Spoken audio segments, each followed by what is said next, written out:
The South African Defense Forces, as they were called, their army and navy was almost totally outfitted by Israel. Because South Africa couldn't get weapons from other countries, Israel was one of the only countries willing to break the arms embargo. Well, the alliance started in earnest in 1973. By 1979, about 35% of Israel's arms exports were going to South Africa. So they became a crucial client and also a crucial source for export revenue that Israel couldn't give up easily. And it involved everything from tanks to aircraft to ammunition, you name it. After 77, there's a mandatory UN arms embargo. Israel violated the UN arms embargo openly, and many Israeli officials are happy to admit that. If you talk to South African defense officials, especially people from the Air Force, they tell you that Israel was an absolutely vital link and was a lifeline for them during the 1980s. After 1977, the ideological component becomes much stronger. The top brass of the two militaries really felt that they were in a similar predicament and that they faced a common enemy.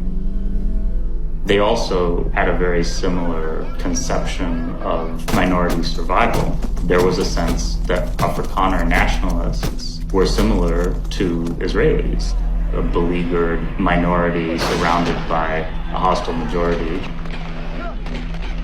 When you look through the documents from the South African Defense Archive, you see that dozens of South Africans were going to Israel on a regular basis to attend a variety of courses, whether it involved submarine operation, anti-tank technology, counterinsurgency techniques, you name it. They really see the PLO and the ANC as one and the same. The reaction of the government ordering a general mobilization, arming the white community, arresting 10,000s of Africans, the show of force throughout the country, close a chapter as far as our methods of political struggle are concerned.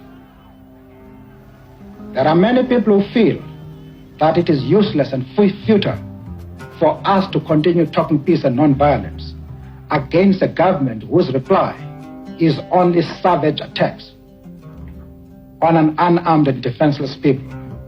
Bombs have exploded almost daily in the run-up to Wednesday's poll, the latest a huge car bomb which devastated shops in the central town of Witbank. The blasts have been officially blamed on the African National Congress. After decades of nonviolent struggle, Nelson Mandela formed the armed wing of the African National Congress. They turned first to sabotage, then to civilian bombings in order to have their political aspirations recognized.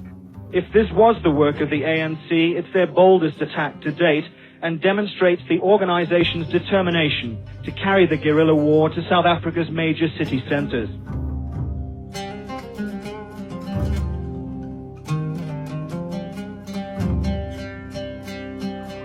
The explosion tore apart the bus in the very heart of Jerusalem, killing many of those on board. It was the mirror image of last week's suicide bomb. I am pained when I read the story of a 65-year-old Palestinian woman who became a carrier of a suicide bomb. And in a note, she indicated that she had to do that because she was trying to save her grandchildren from being killed. And we're saying, what unfair choices to put before people. Security and terrorism are important issues, but they're symptoms. And they're not independent variables. Israel is a strong party. Once you bring the occupation into the picture, there isn't any more symmetry. There's no more both sides, us and them, the balance that everybody loves. Palestinians aren't occupying Tel Aviv. And we're pleading that we do not wait for more people to be killed.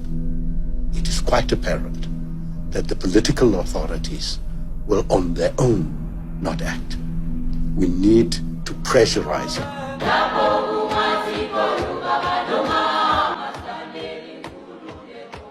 Despite all its repressive machinery, there's general kind of agreement that it was the international dimension and the internal resistance, the South African Intifada, if you like, that really brought an end to apartheid. You had a mass of people, people's movements and resistance organizations, etc., that were, in terms of numbers of people, quite large, but weak, taking on very sophisticated structures of repression. So a really powerful opponent on one hand and a weak one on the other. It was the international isolation campaign that brought a sense of balance between the two. At that point, the South Africans actually seek out advice from the Israelis on how to sell themselves in the West and how to improve their image. The South Africans looked to Israel as a sort of beacon, and they didn't understand why Israel had managed to withstand criticism for decades and survive, and why South Africa was failing. A lot of Israelis fear that they may one day be delegitimized in the same way South Africa was. Boycott, divest, and sanction. Boycott, divest, and sanction. Boycott, divest, and sanction. Israel, you should be ashamed. Killing maim thousands of civilians in our name. Claim you hitting terrorists, but children in your aim. Even murder relief workers, what's spilling from their brain while they tried to drive the ambulance. So they couldn't stand a chance. Even bomb students, hospitals, Mas Rafa, and Khan Yunis. Shot them in their back like the cop to Oscar Grant. And in each case, the good old United States sponsored that. $7 million a day that we pay tax, and APAC's lobbyists is robbing us. Sometimes it feels like there ain't no stopping this, but now nobody can deny